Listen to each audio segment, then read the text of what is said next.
ज्यादातर लोग स्टॉक ऐसे खरीदते हैं जैसे लॉटरी टिकट। एक नाम सुना, जोश आया और बाय दबा दिया।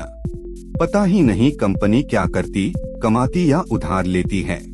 फिर सोचते हैं पैसा चुपचाप कहाँ चला गया। आज मैं आपको स्टॉक असल में पढ़ना सिखाऊंगा। कोई फाइनेंस डिग्री नहीं, कोई डरावना मैथ्स नहीं, बस सीधी सोच। अंत में आपके पास किसी भी स्टॉक के लिए 6 पॉइंट चेकलिस्ट होगी। उस सच से शुरू करो जो बिगिनर्स को कोई नहीं बताता। स्टॉक स्क्रीन पर चमकता नंबर नहीं है, ये एक असली बिजनेस का छोटा टुकड़ा है। एक शेयर खरीदो, कंपनी का एक हिस्सा तुम्हारा, उसकी फैक्ट्री, कस्टमर्स, प्रॉफिट, कर्ज सब। तो खरीदने से पहले इसे बिजनेस की तरह परखो। क्या तुम नींबू पानी की दुकान आंख मूंद कर खरीदोगे? बिल्कुल नहीं, पूछोगे ये पैसा कैसे कमाती है। यही एक बदलाव इन्वेस्टिंग का सब कुछ बदल देता है। 2 बिगिनर्स से मिलते हैं ताकि बात साफ रहे। आरव ग्रुप चैट की टिप्स से स्टॉक खरीदता है। रिया पहले स्टॉक के पीछे का बिजनेस पढ़ती है। हम दोनों को देखेंगे और सोच का फर्क समझेंगे। पहला चेक आसान है, ये पैसा कैसे कमाती है। ये कंपनी असल में लोगों को क्या बेचती है? Coffee, phone, software, ads, car, insurance, कुछ तो। अगर एक लाइन में न समझा सको तो रुक जाओ। रिया देखकर कहती है, ये लोगों को फोन बेचते हैं। आरव एक टिकर खरीदता है जिसे वो बता भी नहीं सकता। अब 2 शब्द जो लोग हमेशा गड़बड़ करते हैं। रेवेन्यू और प्रॉफिट एक चीज नहीं है। रेवेन्यू है सेल्स से आने वाला सारा पैसा। प्रॉफिट है हर खर्च चुकाने के बाद जो बचे। सोचो एक दुकान दिन में 10,000 की बिक्री करती है। वो 10,000 रेवेन्यू है, टॉप लाइन। पर सामान 6,000, किराया स्टाफ 3,000। तो प्रॉफिट सिर्फ 1,000, यही असली इनाम है। कंपनी का रेवेन्यू बड़ा हो और फिर भी घाटा हो सकता है। तो पूछो सब खर्च के बाद क्या कैश बचता है। अब उस प्रॉफिट को एक क्वालिटी स्कोर बनाओ। उस स्कोर को प्रॉफिट मार्जिन कहते हैं। मार्जिन प्रॉफिट रेवेन्यू परसेंट में। दुकान ने 10,000 में से 1,000 रखा, 10%। मार्जिन बताता है हर सेल का कितना प्रॉफिट बनता है। 30% मार्जिन हर रुपए में 30 पैसे रखता है। 2% मार्जिन लगभग कुछ नहीं रखता। ज्यादा मार्जिन अक्सर मजबूत बिजनेस दिखाता है। ये बुरे साल झेलते हैं और बढ़ने की जगह रखते हैं।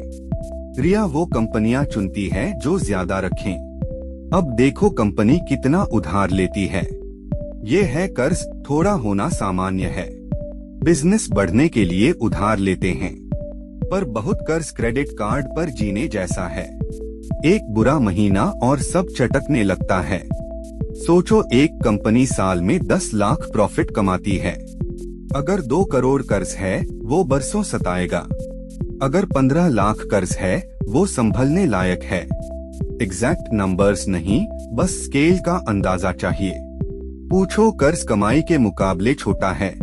कर्ज में डूबना सबसे बड़े रेड फ्लैग्स में से एक है। अब वो मशहूर चीज जिसे सब बोलते पर कोई समझाता नहीं, पीई रेशियो। डरावना लगता है नहीं। पी यानी प्राइस, आज एक शेयर की कीमत। ई यानी अर्निंग्स, हर साल पर शेयर प्रॉफिट। पीई पूछता है कितने साल का प्रॉफिट चुका रहा हूँ। मान लो एक शेयर अभी 1,000 का है और कंपनी पर शेयर 100 रुपए साल में कमाती है। 1,100 पीई 10, यानी तुम 10 साल का प्रॉफिट चुका रहे हो। कम पीई मतलब सस्ता या मुश्किल में। ज्यादा पीई मतलब लोग बड़ी ग्रोथ की उम्मीद रखते हैं। ये अकेले अच्छा या बुरा नहीं, एक सवाल है। आरव कभी नहीं देखता। रिया पूछती है ज्यादा तो नहीं दे रही? पीई को सिमिलर कंपनीज से कंपेयर करो, रैंडम से नहीं। अब वो हिस्सा जो विनर्स को तुक्के से अलग करता है। क्या इस बिजनेस के पास मोट है? मोट वो टिकाऊ बढ़त है जिसे राइवल्स आसानी से कॉपी न कर सकें। जैसे पानी से घिरा हुआ किला। लोगों का भरोसेमंद ब्रांड एक मोट है। जहां सबके दोस्त पहले से हैं, वो नेटवर्क मोट है। एक पेटेंट या छोड़ना महंगा हो ऐसी आदत मोट है। सोचो एक ऐप जो आपका पूरा परिवार रोज इस्तेमाल करता है। कॉपीकैट उन्हें आसानी से नहीं खींच सकता, यही मोट है।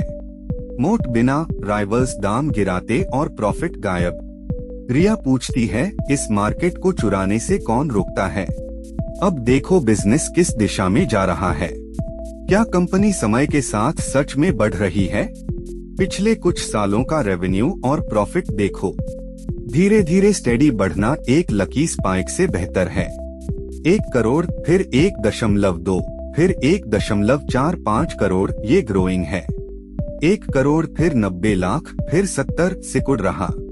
साल दर साल घटती बिक्री एक चुपचाप चेतावनी है। तुम्हें बढ़ता बिजनेस चाहिए, मुरझाता नहीं। चलो सारे रेड फ्लैग्स एक ढेर में इकट्ठा करें।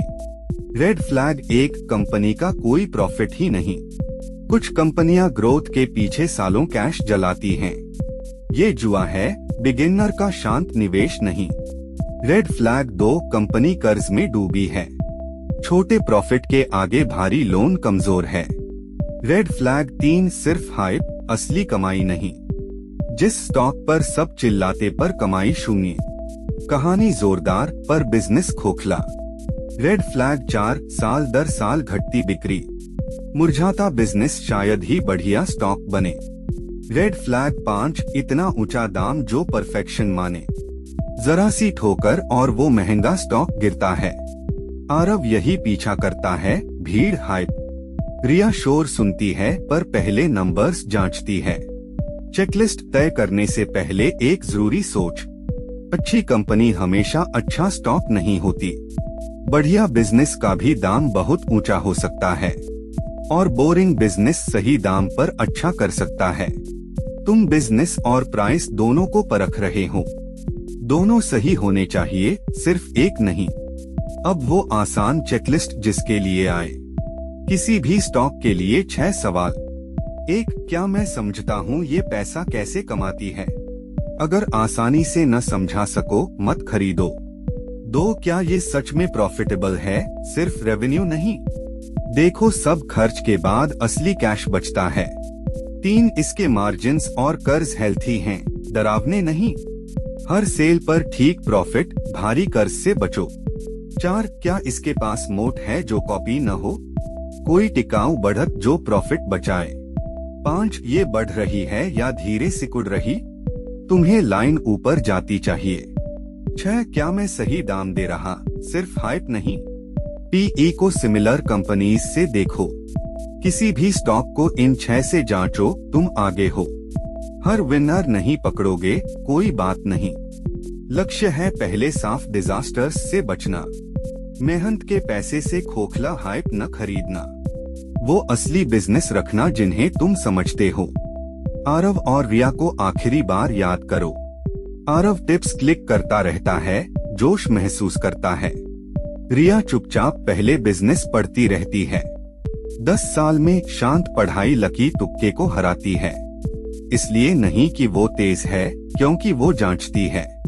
स्टॉक पढ़ने के लिए जीनियस होना जरूरी नहीं, बस पहले कुछ ईमानदार सवाल पूछो। स्टॉक एक बिजनेस है, बिजनेस को परखो। प्रॉफिट हाइप, मोट शोर, सही दाम, एफओएमओ।